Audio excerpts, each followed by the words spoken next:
आज हम लोग शैल के बारे में पढ़ेंगे। शैल या रॉक क्या होता है? शैल या चट्टान खनिजों के मिश्रण से बना पदार्थ होता है। ये विभिन्न आकृतियों, आकारों एवं रंगों में पाया जाता है। ये पत्थर की तरह कठोर भी होता है और मिट्टी और रेत की तरह मुलायम भी। तुमने देखा होगा कि तुम्हारे घर में जो सिलबट्टा प्रयोग होता है वो पत्थर का बना होता है, या घर में जो स्लेट पर लिखते हैं हम लोग वो भी पत्थर का बना होता है। जिस भूमि पर खेती करते हैं वो सब भी शैल या चट्टानों के अलग अलग रूप हैं। आओ हम लोग देखते हैं कि ये शैल कितने प्रकार की होती हैं और इनका निर्माण कैसे हुआ है। शैल 3 प्रकार की होती हैं: आग्नेय शैल, परतदार शैल और रूपांतरित शैल। आग्नेय शैल के बारे में पहले हम लोग देखते हैं। आग्नेय शैल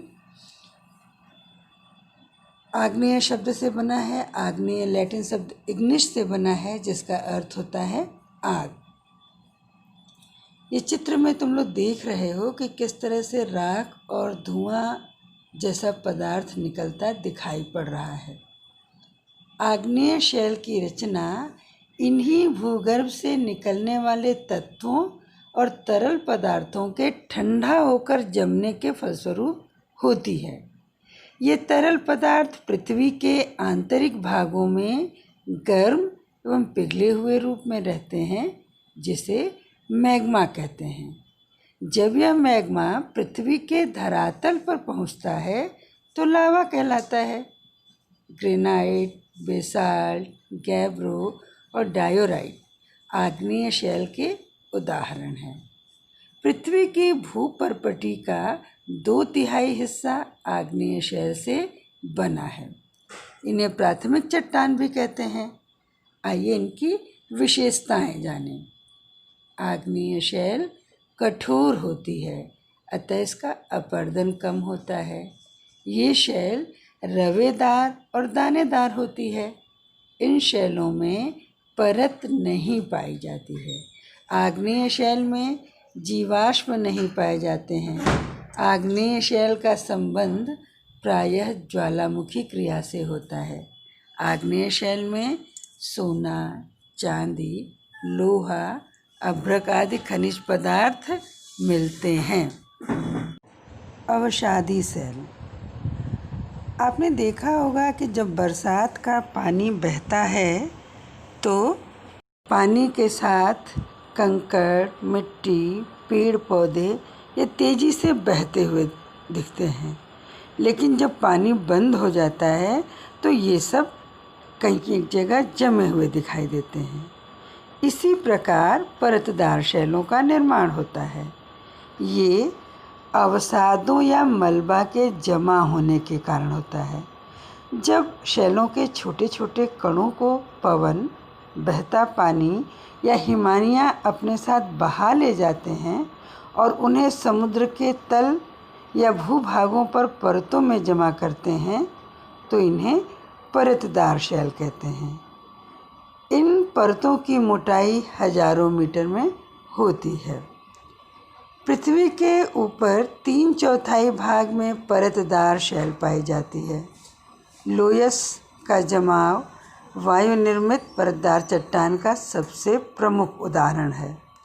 हिमालय जो भारत का पहरेदार है, इसमें भी परतदार चट्टान पाई जाती है। परतदार शैल की विशेषताएं। परतदार शैल का निर्माण चट्टान चूर्ण तथा जीवावशेषों एवं वनस्पतियों के एकत्रीकरण से होता है, अतः परतदार शैल में जीवाश्म पाए जाते हैं। परतदार शैलों में परतें पाई जाती हैं, किंतु ये रवेदार नहीं होता है। परतदार शैल प्रायः मुलायम होता है, किंतु कुछ चट्टानें कड़ी भी होती हैं। परतदार शैलों में खनिज तेल, कोयला और अन्य प्रकार के बहुमूल्य खनिज पाए जाते हैं।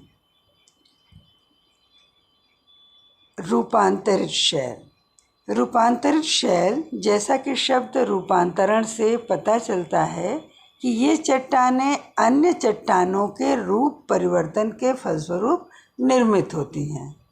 परतदार शैल या आग्नेय शैल में दाब और ताप के द्वारा परिवर्तन होता है, जिसके कारण रूपांतरित शैल का निर्माण होता है।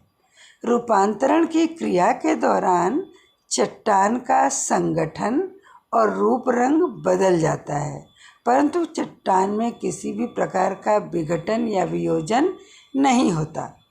जैसे कच्ची ईंट से पक्की ईंट या कच्ची मिट्टी से पक्की ईंट बनाना, ठीक उसी प्रकार भूपरत के नीचे दाब और ताप के द्वारा शैल से स्लेट, डोलोमाइट तथा खड़िया मिट्टी अत्यधिक ताप के कारण संगमरमर में बदल जाती हैं।